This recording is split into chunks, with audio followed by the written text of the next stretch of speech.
نوشیرہ لیے چلیں گے ازاخیل ڈرائی پورٹ کی افتتاحی تقریب، وزیر اعظم عمران خان خطاب کر رہے ہیں۔ بسم اللہ الرحمن الرحیم۔ ایاک نعبد و ایاک نستعین۔ جناب شیخ رشید صاحب، وزیر اعلیٰ پختونخوا محمود خان،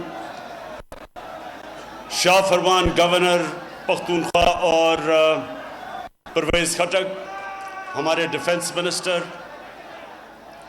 سامنے بیٹھے ہوئے میرے کے پی کے منسٹرز، خواتین و حضرات، تھوڑی خاموشی، نوشیرہ تھوڑی خاموشی۔ میں سب سے پہلے تھوڑی نوشیرہ تھوڑی خاموش، سب سے پہلے میں شیخ صاحب آپ کو مبارک دیتا ہوں اس ڈرائی پورٹ کی، کیونکہ اس ڈرائی پورٹ کی وجہ سے تجارت بڑھے گی، لوگوں کو نوکریاں ملیں گی، پاکستان کی بہتری ہوگی، خاص طور پہ نوشیرہ کے لوگوں کو فائدہ ہوگا۔ اور یہ 2006 سے اس کا منصوبہ بنا ہوا تھا، اور شیخ صاحب آپ نے پچھلے 1 سال میں جو چیز نہیں ہو سکی 50 کروڑ روپے آپ نے خرچ کر کے پورا کیا۔ میں آپ کو اس کی مبارک بھی دیتا ہوں، خراج تحسین پیش کرتا ہوں۔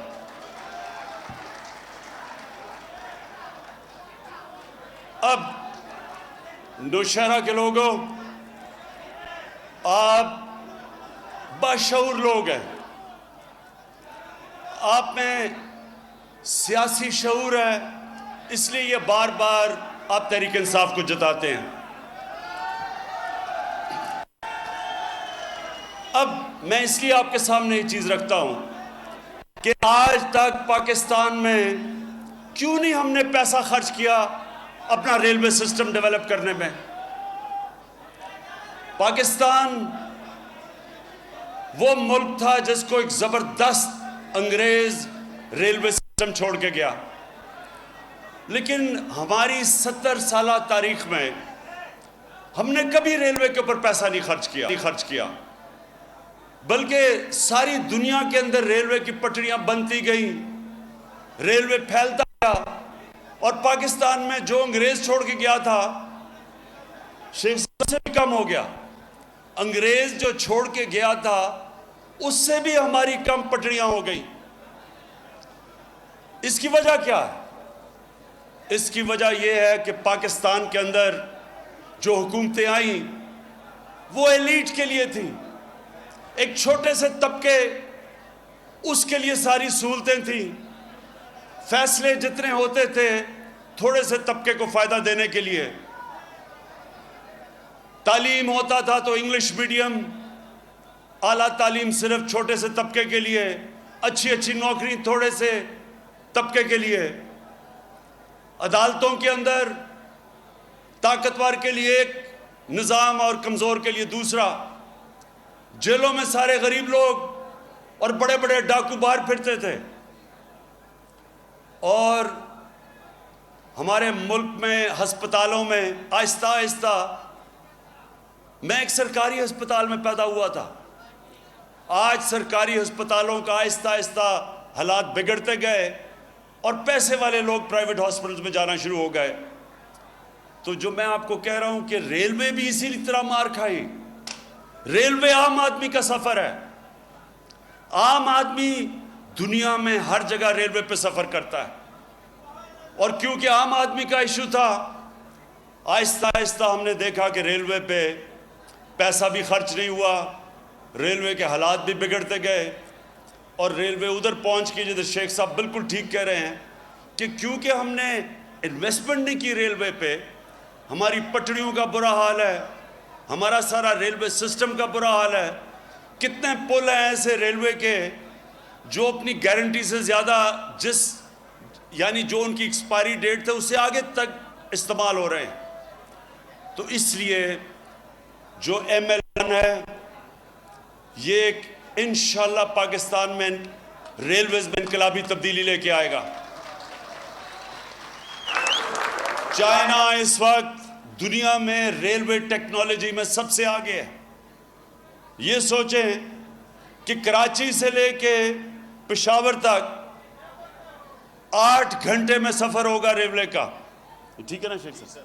8 گھنٹے میں سوچیں کراچی سے لے کے پشاور تک 8 گھنٹے میں ٹرین پہنچے گی MLN1 کے بعد۔ تو عام آدمی کو سوچیں کتنا فائدہ ہوگا۔ تو پہلے عام آدمی کو فائدہ ہوگا، اور دوسری کہ جو فریٹ ہے، جو ہم یہ سڑکوں کو اپنی بار بار تباہ کرتے ہیں، کیونکہ سارا سڑکوں پر ہمارا فریٹ چلتا ہے۔ ریلوے ساری دنیا میں وہ ایک ادارہ ہے جو کہ ساری دنیا میں سب سے زیادہ فریٹ ریلوے پہ چلتا ہے، اور وہ ماحولیات کے لیے بھی اچھا ہے۔ اس لیے یہ جو ML1 ہے یہ ہر طرح آگے اس ملک کو ہر طرح فائدہ دے گی۔ میں شیخ صاحب تیسری چیز بات کرنا چاہتا ہوں، یہ آپ نے مجھے بڑی اچھی خبر سنائی کہ ریلوے کے اندر ہم خسارہ کم کر رہے ہیں۔ ریلوے کا 5 ارب پچھلے سال سے اب تک 5 ارب روپیہ آپ نے زیادہ پیسہ بنایا ریلوے کے لیے اور خسارہ کم کیا ہے، اس کی تو میں آپ کو مبارک دیتا ہوں۔ لیکن میں یہ جو آپ کو اب بات کہنا چاہتا ہوں شیخ صاحب، یہ میں آپ کے لیے نہیں PIA کے لیے بھی یہی میں بات کروں گا، وہ یہ کہ ریلوے کو اب مقابلہ کرنا ہے پرائیویٹ سیکٹر کے ساتھ۔ اب تک ہمارا جو گورنمنٹ کارپوریشنز ہے وہ نقصان کرتے رہے ہیں، تقریباً 500 ارب روپے کا ہر سال ہمارا گورنمنٹ کے کارپوریشنز نقصان کرتے ہیں۔ یہ نقصان کون اٹھاتا ہے؟ پاکستان کی عوام۔ آپ کے ٹیکس کے پیسے سے یہ نقصان پورا ہوتا ہے۔ تو ہم یہ چاہتے ہیں کہ ریلوے کو اب آپ ایک اس طرح کا ادارہ بنائیں، اور PIA کو انشاءاللہ جو مقابلہ کرے پرائیویٹ سیکٹر کے ساتھ، اور ریلوے ایک ایسا ادارہ بنے جس کے اندر سب کو، اور میں ریلوے کے مزدور، جو ریلوے کے انجینئرز، میں سب کو آج کہنا چاہتا ہوں کہ آپ کو یہ سمجھنا چاہیے کہ میری گورنمنٹ کسی قسم کی ہم نہ سفارشی سسٹم لے کے آئیں گے، کوئی کرپشن ہو، ہم اپنے سارے اداروں کو کہہ رہے ہیں کہ کوئی بھی کرپشن کوئی بھی کرے، میرا جو پرائم منسٹر ہاؤس میں پورٹل کمپلینٹ سیل بنا ہوا ہے، کوئی بھی کرپشن ہو وہاں بتائے، اور میرا کام ہے اس کرپٹ کے خلاف ایکشن لینا۔ تو ہم اپنی پوری کوشش کر رہے ہیں۔ میں چاہتا ہوں کہ ریلوے کا سٹاف بھی پوری کوشش کرے، اور اس ریلوے کو ایسے چلائے جیسے اپنی گاڑی آپ چلاتے ہیں، جیسی اپنی کار کی آپ فکر کرتے ہیں، اس طرح پاکستان ریلوے کو چلائیں۔ اور جو ہم نے خسارہ پورا کرنا ہے شیخ صاحب، جو آپ نے ریلوے کی زمینیں جن کے اوپر قبضے ہوئے تھے جو آپ نے چھڑائی ہیں، اس طرح جتنی بھی ریلوے کی زمینیں ہیں ان کو انشاءاللہ ہم کمرشل کریں گے، بیچیں گے، اور جو بھی ان سے پیسہ آئے گا وہ آپ کا خسارہ پورا کرنے پہ جائے گا، جو کہ ریلوے کا اتنا بڑا خسارہ ہے۔ اس وقت مجھے یہ فخر ہے کہ ہماری حکومت نے اربوں روپے کی سرکاری زمینوں پہ جو قبضے ہوئے تھے وہ ہم نے چھڑوائے ہیں، اور انشاءاللہ اگلے ہفتے ہم ساری قوم کو بتائیں گے کہ کتنا پیسہ ہم نے اس قوم کا بچایا ہے، بڑا گروپ نے جو سرکاری زمینوں کے اوپر قبضہ کیا ہوا تھا۔ اب میں جو آخری بات کرنا چاہتا ہوں وہ یہ کہ ہمارا اس حکومت کا سب سے بڑا جو چیلنج ہے وہ یہ ہے کہ پاکستان کو ایک فلاحی ریاست بنانا ہے۔ فلاحی ریاست کے لیے میری سب سے بڑی کوشش یہ ہے کہ ہمارے جو بھی ہمارے پالیسیز بنے وہ ہمارا کمزور طبقے کو اوپر اٹھائے۔ تو اس کے لیے ریلوے ایک حصہ ہے اس کا۔ ریلوے کے اندر کیونکہ عام آدمی سفر کرتے ہیں، ہمارا پورا زور ہوگا کہ ریلوے کو ہم اٹھائیں۔ اس کے اندر 65 سال کے لوگوں کی عمر پہ کنسیشن ہے، 75 سال کی عمر مفت ٹریول کر سکتے ہیں ریلوے کے اوپر۔ اور اس کے لیے بھی شیخ صاحب آپ نے جو احساس پروگرام پلیٹ فارم میں خواتین کے لیے سٹالز بنائے ہیں ریلوے اسٹیشنز کے اوپر کہ ان کو نوکریاں مل سکے، وہ اپنے سٹال لا سکیں. یعنی ساری چیزیں جو ہم نے کرنی اب اس پاکستان میں، ہماری ساری پالیسی ہوگی ہم نے نچلے طبقے کے اوپر اٹھانا ہے. اس کے لیے احساس پروگرام، پاکستان کی تاریخ کا سب سے بڑا پیسہ ہم نے احساس پروگرام میں 190 ارب روپے. اس کے اندر ہم قرضے دے رہے ہیں نوجوانوں کو، سب سے زیادہ پاکستان کی تاریخ میں نوجوانوں کو قرضے دے رہے ہیں، ہنر سکھا رہے ہیں، بزنس کریں. پاکستان کی تاریخ میں سب سے زیادہ اسکالرشپس دے رہے ہیں، 50,000 اسکالرشپس دے رہے ہیں نوجوانوں کو تاکہ وہ ہائر ایجوکیشن پہ جا سکے. اور اس کے علاوہ جو ہمارا ہیلتھ کارڈ ہے، سارے انشاءاللہ پاکستان کے غریب خاندان کو ہیلتھ کارڈ ملے گا تاکہ کوئی بھی غریب گھر اس کو یہ فکر نہ ہو کہ وہ اپنے بچوں کا علاج یا اپنے علاج کرا سکتا اگر بیماری ہو.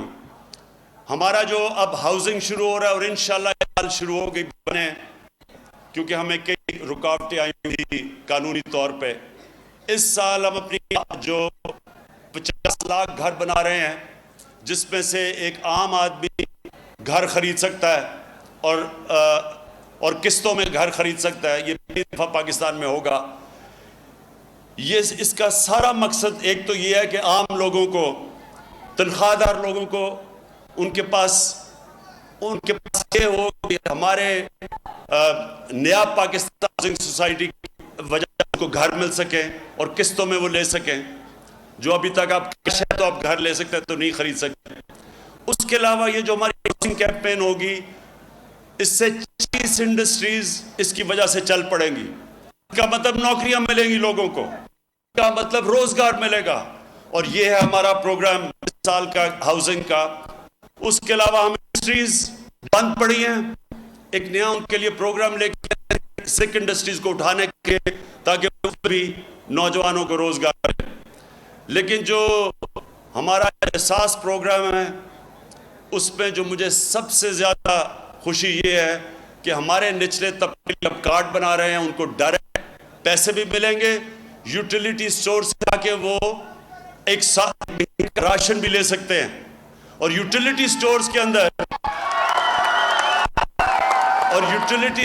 اندر ہم نے چیزیں سستی کی ہیں. ہم اور 6 ارب اور بھی پیسہ لگائیں گے تاکہ تنخواہ لوگ چیزیں جو بنیادی چیزیں ہیں، آٹا، گھی، چاول، دالیں، یہ جا کے یوٹیلیٹی سٹور سے لے سکے سستی قیمتوں کے اوپر. سارا 2020 میں انشاءاللہ ایک نوکریاں اپنے نوجوانوں کو دینے کے لیے ساری پالیسیز بنانی ہیں. اور دوسرا ایک احساس پروگرام نچلے طبقے کی ہر قسم کی مدد کریں گے تاکہ نیچے سے لوگ اوپر اٹھا سکیں. اور انشاءاللہ 2020 وہ سال ہوگا جس میں پاکستان